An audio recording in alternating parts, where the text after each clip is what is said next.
Salah satu daur penting dalam ekosistem yang melibatkan air disebut dengan daur air. Dalam daur air ini terjadi beberapa proses.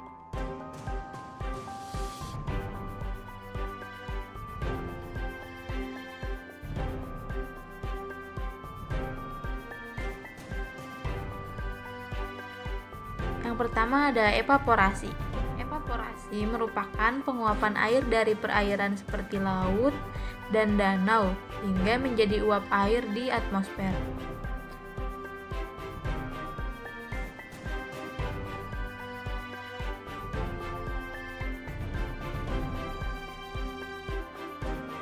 Selanjutnya yaitu kondensasi. Kondensasi merupakan proses terbentuknya air dari uap air yang berada di awan.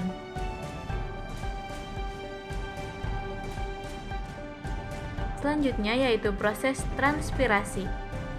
Pada proses transpirasi ini merupakan proses penguapan air dari tanaman menjadi uap air di atmosfer.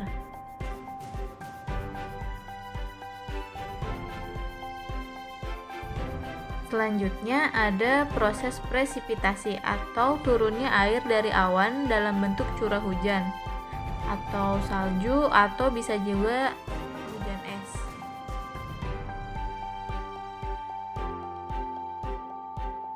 Yang terakhir ada infiltrasi.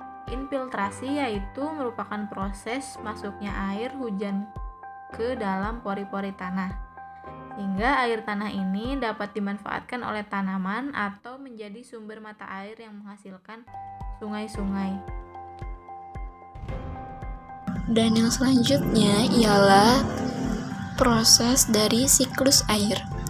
Tahap yang pertama yaitu evaporasi dan juga transpirasi. Transpirasi dan evaporasi ini sama-sama penguapan air. Bedanya, kalau evaporasi merupakan penguapan air dari badan air langsung, sedangkan transpirasi merupakan penguapan air dari badan tumbuhan. Kemudian, air tersebut menguap oleh matahari. Setelah menguap oleh matahari, air ini akan menjadi titik-titik air dan titik-titik air ini akan berkumpul terus menjadi banyak sehingga disebut dengan kondensasi. Dari peristiwa kondensasi tadi, maka awan yang terbentuk dan terkumpul tadi akan jatuh dalam bentuk titik air yang disebut dengan presipitasi atau yang dinamakan dengan hujan. Kemudian, titik-titik air yang turun ke bawah akan diserap kembali oleh tanah atau yang biasa dinamakan dengan infiltrasi. Selanjutnya, siklus air ini akan terjadi secara terus-menerus.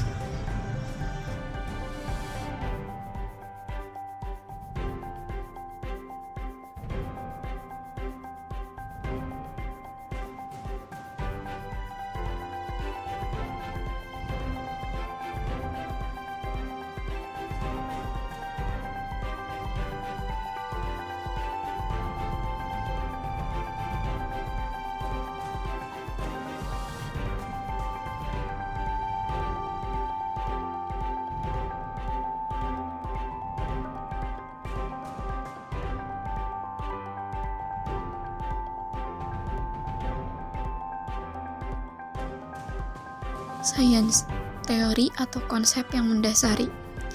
Air di permukaan bumi selalu mengalami perputaran.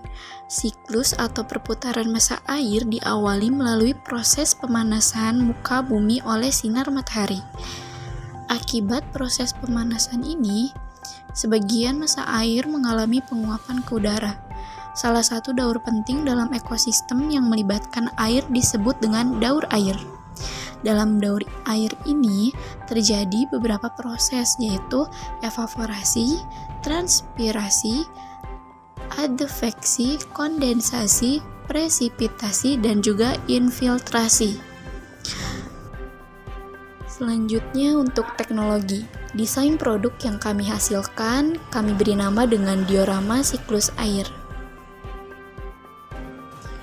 Engineering, langkah-langkah atau tahapan yang dilakukan dan Untuk alat dan bahan yang kami siapkan, yang pertama ialah akuarium, pipa paralon, sambungan pipa, selang, botol aqua, mesin air atau aquarium liquid filter, karton, gunting, cutter, lem stick, lilin, hiasan akuarium, plastik, kapas, kertas warna, magnet, double tip, air, dan juga spidol.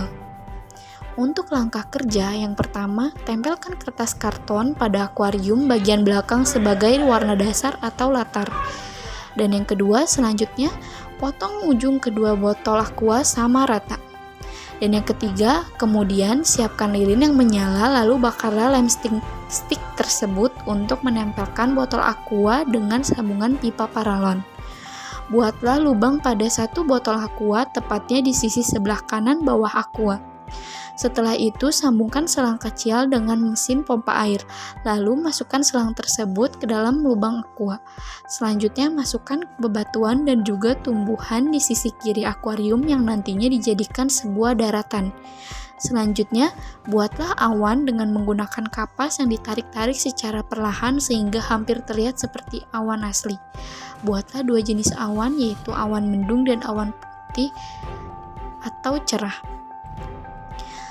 Tempelkan awan pada magnet, lalu tempelkan magnet awan tersebut di bagian kanan atas akuarium. Selanjutnya, buatlah tanda panah untuk menjelaskan proses siklus hujan tersebut, lalu tempelkan.